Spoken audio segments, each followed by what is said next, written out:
Okay. First, I want to thank Brian at Side Splitters Comedy Club. I'm Dawn Reese, Hollywood Connections, 106.1 FM, and the 4 other local stations, 104.3 FM, and the syndicated 47 stations across the United States on Starcom. I want to thank you so much because it means a lot to me. You know, when somebody stole my footage back in college, you were my first interview. Yeah, I got your Facebook message. So you were doing this in college too? I did. And so you interviewed people for what, the college newspaper? We actually had our own local cable, and you were so funny. You kept taking my microphone. Yeah, I was about to do it now because I feel really, I'm so used to holding the microphone that when I feel like somebody's feeding me. I know how to use a fork. So when you're holding a microphone in front of my face, I feel like I should be in control. But I'll let you. It's your little show. Thank you. Go right ahead. I will never forget that. And then you said to me, you said, Dawn, you said, who's going to watch this? And I'm thinking, well, that was cable. Now I have over, a couple of viewers. I like 4 million viewers. Really? I know. Well, now I'm really nervous. I'd like to say hello to your imaginary 4 million viewers out there. There Hello. we go. 106.1 FM. You'll hear this tomorrow and on the syndicated. So, Bobby, a lot of Yes. people are asking me, you've done so much in movie and TV. When you started out as a comic, there's so many new comics on my show. Yeah. Did you go to comedy school? Was it Hard Knocks? Or No, Hard Knocks. That was my comedy school. I started in the late 70s and the early 80s. There was a big comedy boom going on, right. In San Francisco and in Boston, of course, in L.A. and New York. So there were all these comedy clubs opening up. So I got to be the house MC at the work out like 3 weeks out of every month at this club in San Francisco. So I got a lot of stage time. And then there was a rock and roll club next door, and all the comics that were up there at the time, Kevin Pollak and Dana Carvey and A. Whitney Brown. A lot of them didn't want to open up for bands, and so I did it. And make my big $25. So that was really hard. Mm-hmm. That was like boot camp. If you're going to open for a band, that's why I started talking so fast, because you had to get them before they got you. It was like riding a mechanical bull. You're not going to stay on. You just stay on as long as you can and hope you collect your $25. So, right. When young comics ask me for advice, I don't know what to tell them. I don't know anything about comedy school. I could barely get through regular school. Well, it's so funny because after my divorce, now I have a wonderful husband. I went to Sandy Shore, Pauly Shore's sister, and the Improv for many times, and I've used that for my comedy, for my radio show.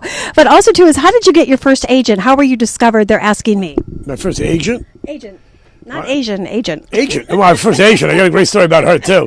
That was in Vietnam. Me love you a long time. But anyway, my first agent. I don't even remember how I got my first agent. They were, I was a young comic, and I think I went through every agency in L.A., and none of them ever seemed to do anything for me. No, you don't have to book yourself. You've got, publicists and promoters, working around the clock. In palaces like the Side Splitters here.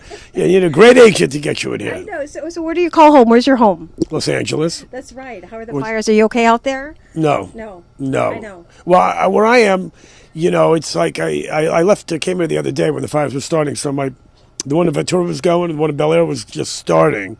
So my pool and my backyard is covered with thick black ash. And my girlfriend, who was evacuated in Bel Air 5 minutes from me, the fires that's how close I were to my house, because she was evacuated.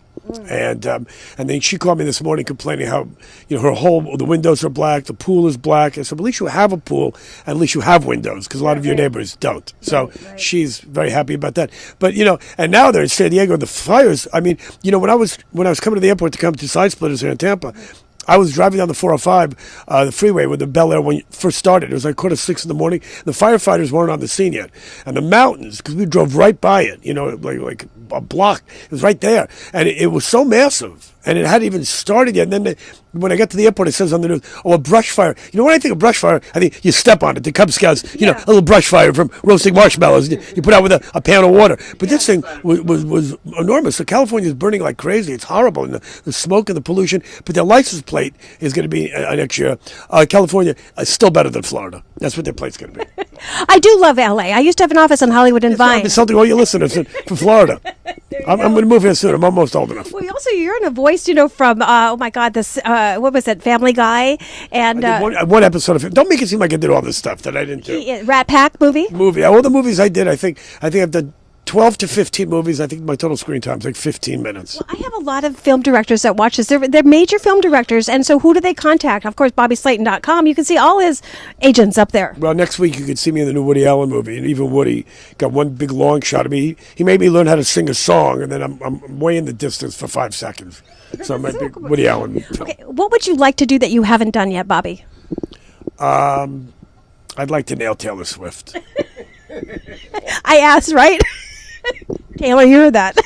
Yeah, I'm sure she's one of your listeners. And if she's listening, I'm sure that's not going to happen. That's on my bucket list. So you do read your social At least media? maybe somebody without a potted plant like Harvey Weinstein. I'm not really picky at this point.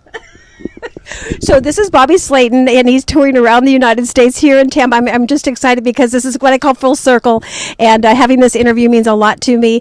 And any advice to new comics out there that are following your path? Yeah, don't follow my. What do you want to wind up with side splitters?